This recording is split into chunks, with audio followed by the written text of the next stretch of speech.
Ce programme vous est offert par Illico Cash.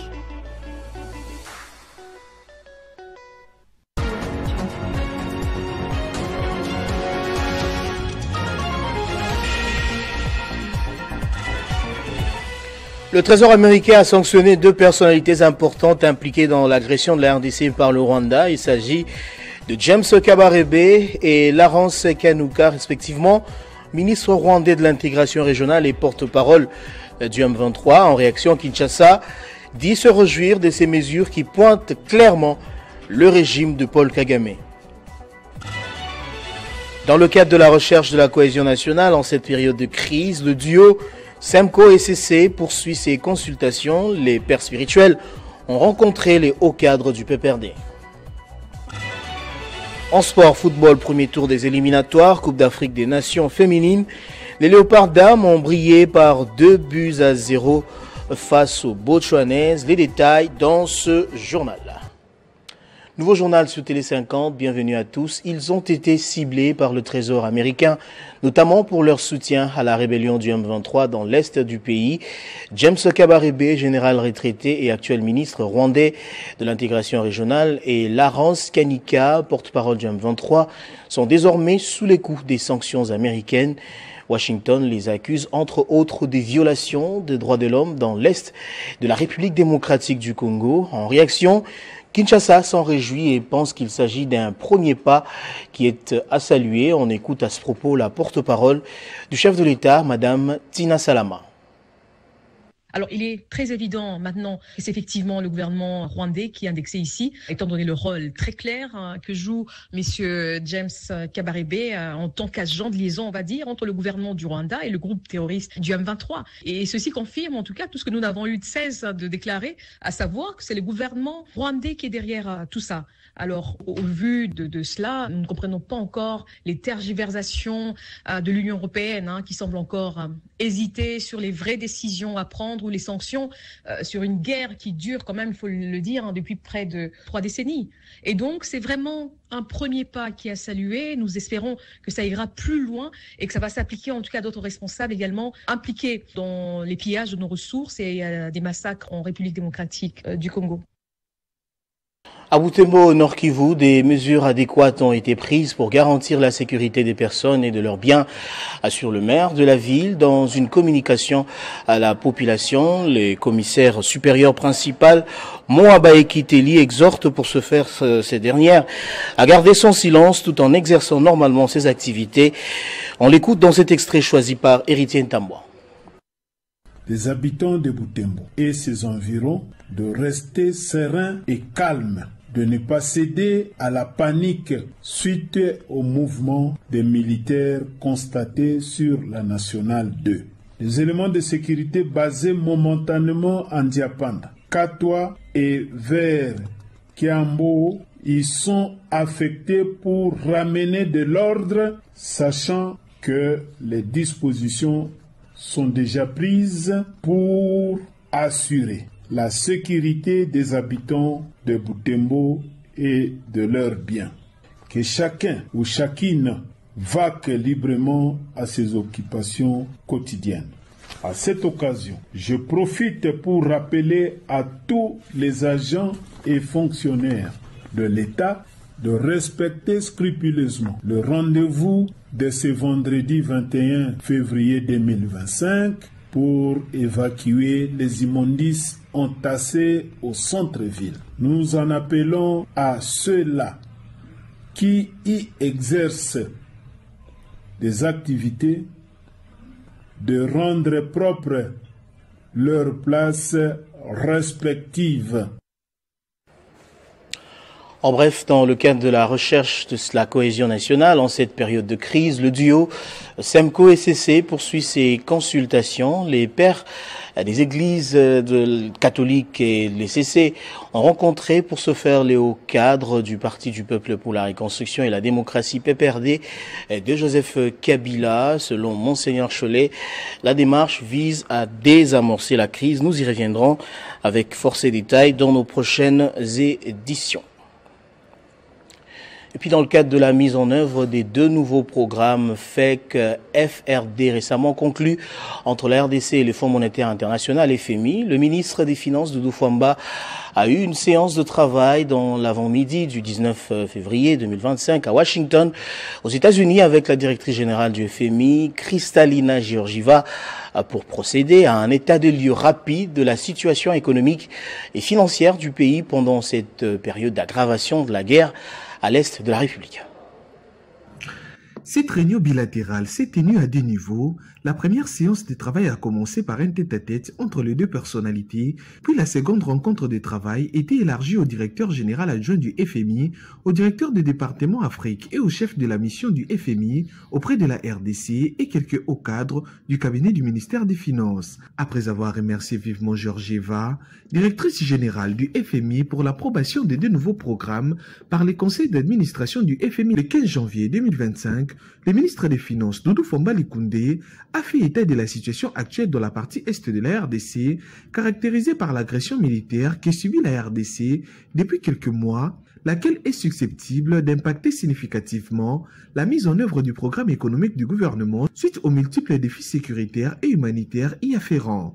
À cet effet, le ministre des Finances a réaffirmé la détermination du gouvernement de la RDC et de son président Félix Antoine Tshisekedi Tshilombo à mettre en œuvre les 2 nouveaux programmes conclus avec les FMI sur les bases de la bonne gouvernance et la rigueur conformément à la lettre d'intention et au mémorandum des politiques économiques et financières. L'hôte de Georgieva a également révélé la nécessité d'accompagner les efforts de la RDC dans le processus de sortie de la liste grise des GAFI pour lui faciliter les dénouements des transactions sans faille des devises dans l'espace national d'ici mars à juin, compte tenu de son implication dans la lutte contre le blanchissement des capitaux et le financement du terrorisme.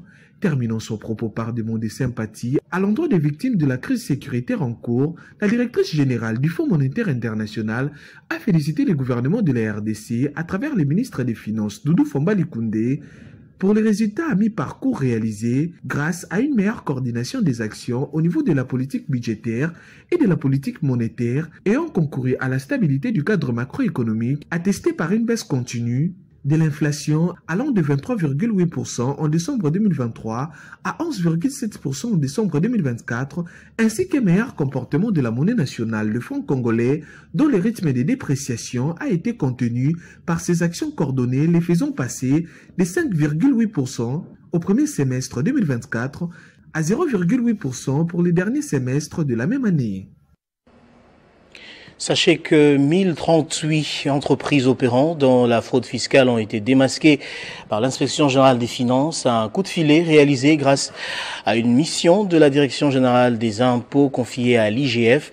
Ces sociétés étaient déclarées en cessation d'activité ou avec des adresses introuvables, mais qui viennent d'être localisées par l'IGF dans les banques commerciales. L'inspection générale des finances a transmis à la direction générale des impôts une enquête accablante de 11 038 entreprises considérées au bord de la faillite ou inexistantes dans les registres fiscaux qui en réalité sont actives et bien établies dans les banques. Parmi elles, 935, soit 8,5% opèrent sans numéro d'impôt au radar de l'administration fiscale. Nous avions donc trouvé 935 opérateurs économiques qui ont des comptes qui fonctionnent régulièrement, mais qui échappent à la prise en charge fiscale. Et nous avions, parmi les opérateurs économiques déclarés introuvables, nous avions retrouvé 11 000 opérateurs. Nous les avions localisés avec des adresses de comptes bancaires que nous avions donc donné les résultats du travail que l'administration fiscale avait confié à l'IGF. Cette découverte pourrait accroître les recettes fiscales de près de 30% en 2025. L'inspecteur général des finances et des services nous a donné les résultats qui sont vraiment probants.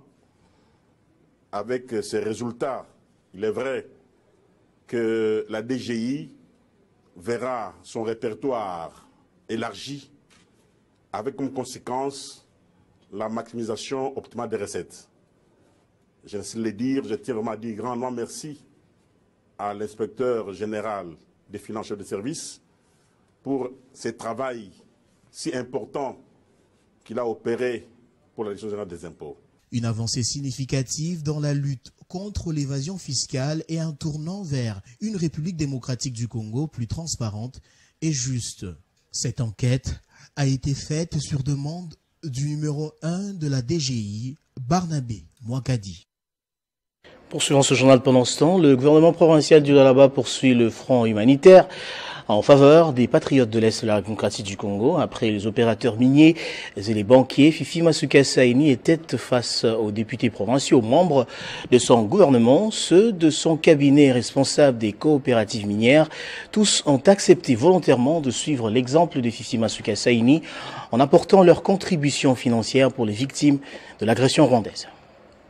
La gouverneure du Lualaba ne faiblit pas dans ses actions de soutien aux forces armées de la RDC, aux patriotes résistants Wazalendo et aux populations meurtries de l'Est de la RDC, victimes de la guerre d'agression rwandaise. Marie-Thérèse Masuka Saini a présidé jeudi 20 février 2025 la deuxième phase de collecte de fonds dans la salle de conférence de l'hôtel du gouvernement provincial. Après les responsables des entreprises minières et les banquiers, c'est le tour des animateurs des coopératives minières, des stations-service, des grands commerçants et des hôteliers.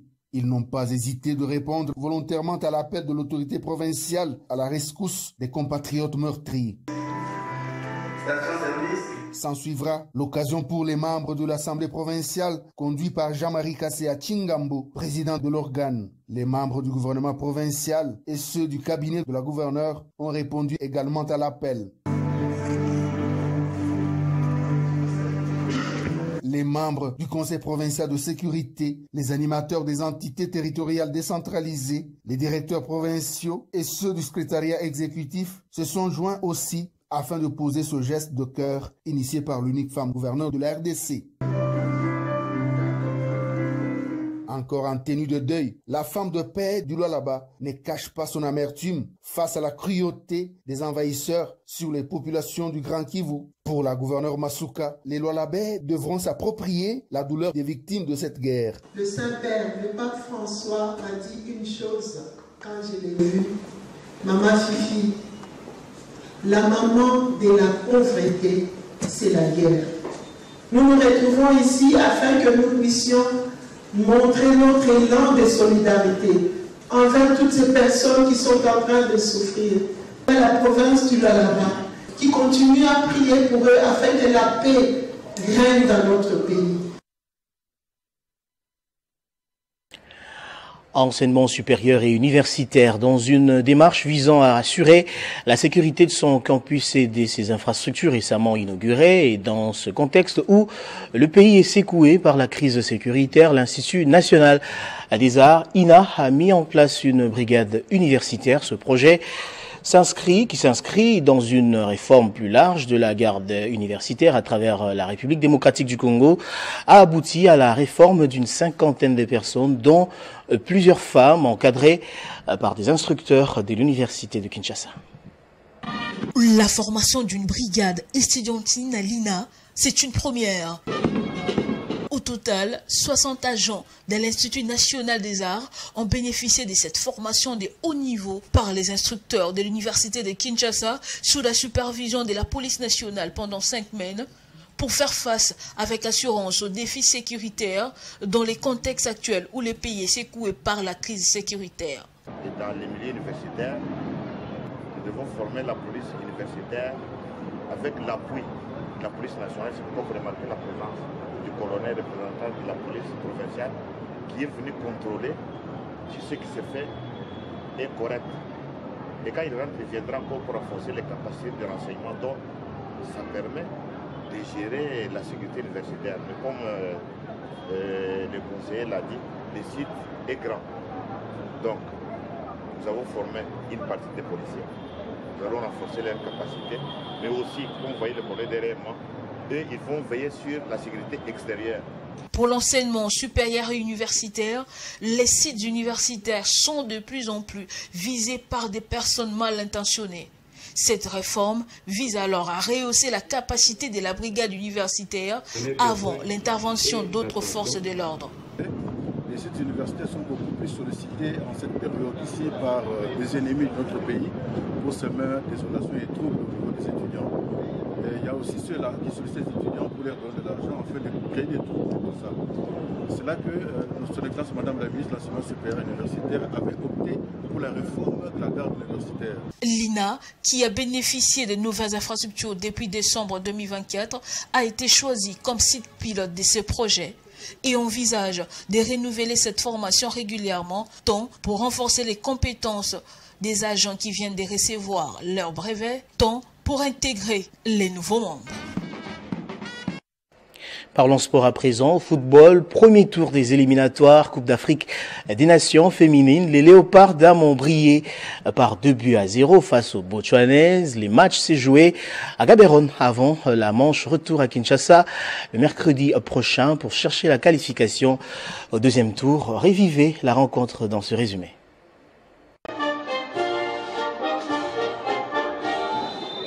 Au Bed Itani Chilume Stadium des Franciston à Gaborone, les Léopards dames ont douché les mares du Botswana. Un 4-3-3 en pointe basse avec Marlène Cassage comme sentinelle. Ce 11 de départ osé à vocation offensive paye cash.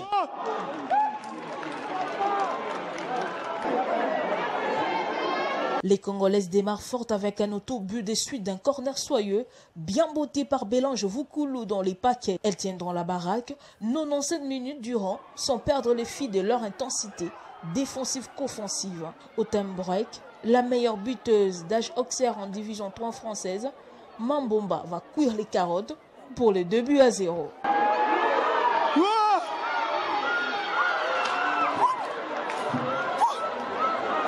Les Fauves Dames, parties en mission commando à 15, faute d'accompagnement du gouvernement congolais, obtiennent la meilleure moisson.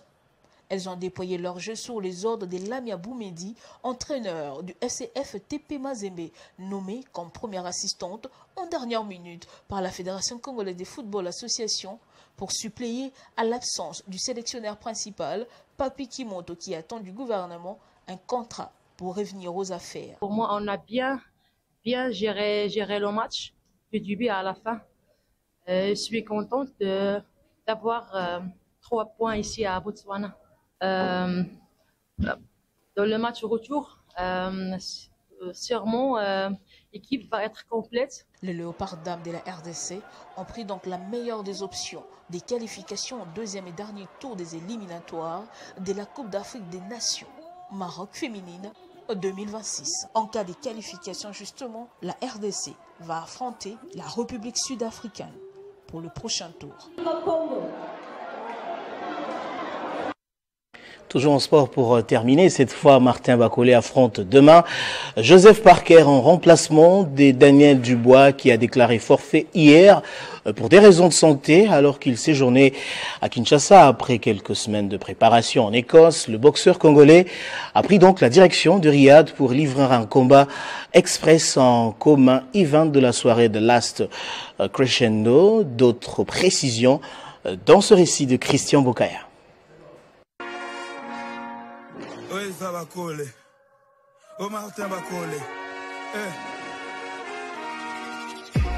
C'est un combat express pour Martin Bacolé, repêché en dernière minute pour combattre contre Joseph Parker, les boxeurs néo-zélandais. Alors que les amoureux du noblard s'attendaient à une bataille des titans entre Parker et Daniel Dubois, ils assisteront plutôt au choc Parker-Bacolé suite au forfait des Dubois pour des raisons de santé. Le boxeur anglais devait défendre sa ceinture UBF des poids lourds en common event de la soirée de l'Est Crescendo samedi 22 février à Riyad en Arabie Saoudite. En quête des adversaires poids lourds depuis un bon bout de temps, le natif de Kananga a une occasion en or pour exprimer son talent et s'effrayer un chemin pour aller chercher le titre mondial, bien que le combat contre Parker est venu à l'improviste. Dans son carquois, Martin Bacolé présente un bilan de 21 victoires, dont 16 par KO pour une seule défaite, et son dernier succès remonte en août 2024 face à Jared Anderson. Son adversaire, Joseph Parker, affiche un palmarès de 23 combats pour 22 victoires et une défaite. Et sa dernière défaite remonte en mars face à Anthony Joshua au Minimum Stadium de Cardiff.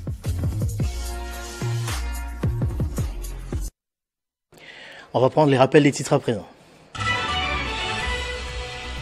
Le Trésor américain a sanctionné 2 personnalités importantes impliquées dans l'agression de la RDC par le Rwanda. Il s'agit de James Kabarebe et de Laurence Kanyuka, respectivement ministre rwandais de l'intégration régionale et porte-parole du M23.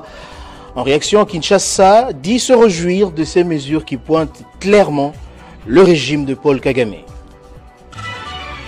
Dans le cadre de la recherche de la cohésion nationale en cette période de crise, le duo SEMCO-SCC poursuit ses consultations. Les pères spirituels ont cette fois rencontré les hauts cadres du PPRD de Joseph Kabila. En sport, football, premier tour des éliminatoires, Coupe d'Afrique des Nations féminines, les Léopards dames ont brillé par 2-0 face aux Botswanaises. Vous avez suivi les détails dans ce journal. On va prendre à présent la revue de presse.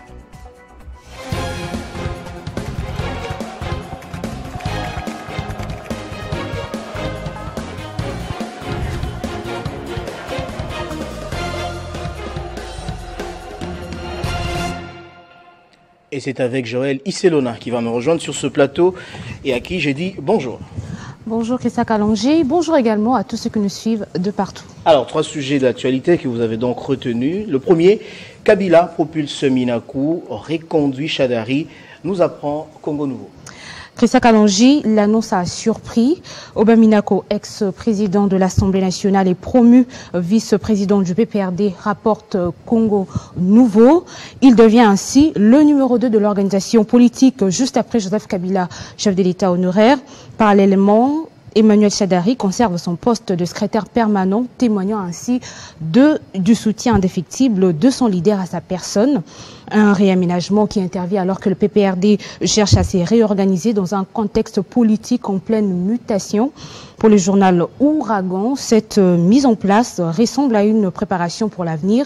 Bien qu'effacé de la scène politique, Joseph Kabila montre qu'il n'a jamais quitté le jeu, note ce média. Et puis deuxième sujet, toujours en politique, Tshisekedi face au bronze de l'Union sacrée.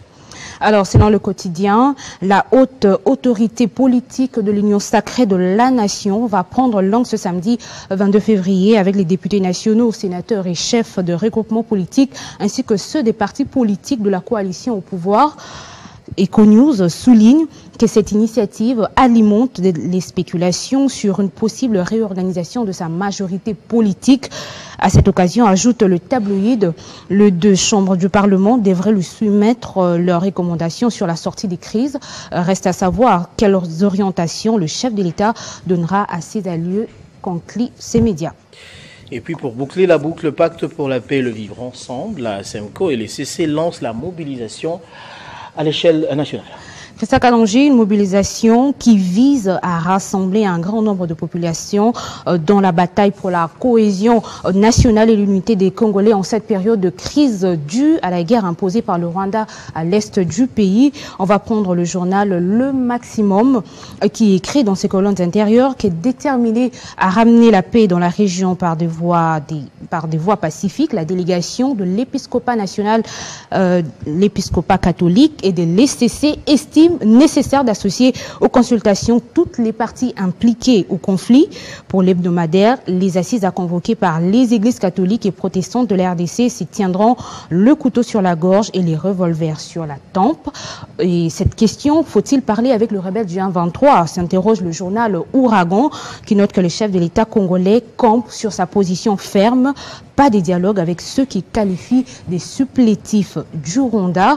Et toujours en rapport avec la situation sécuritaire, plusieurs médias estiment que la diplomatie de la RDC contre l'agression rwandaise commence à produire ses effets.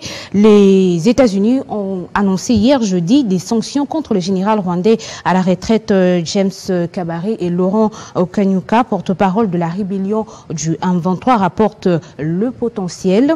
Ils sont ajoutés sur la liste noire du Bureau de contrôle des avoirs étrangers pour leurs activités liées à la rébellion rébellion à l'est du pays. Voilà qui met fin, Christian Kalonji, à notre revue de presse de ce vendredi. Je vous remercie de votre présentation, Joël. C'est moi qui vous remercie. Merci également à vous d'avoir suivi ce journal des partout dans le monde, notamment à Lomé, grâce à Télé 50.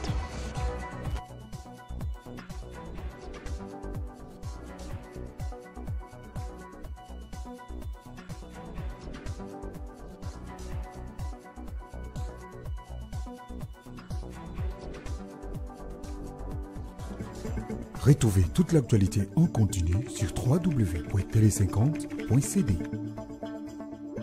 Ce programme vous a été offert par Illico Cash.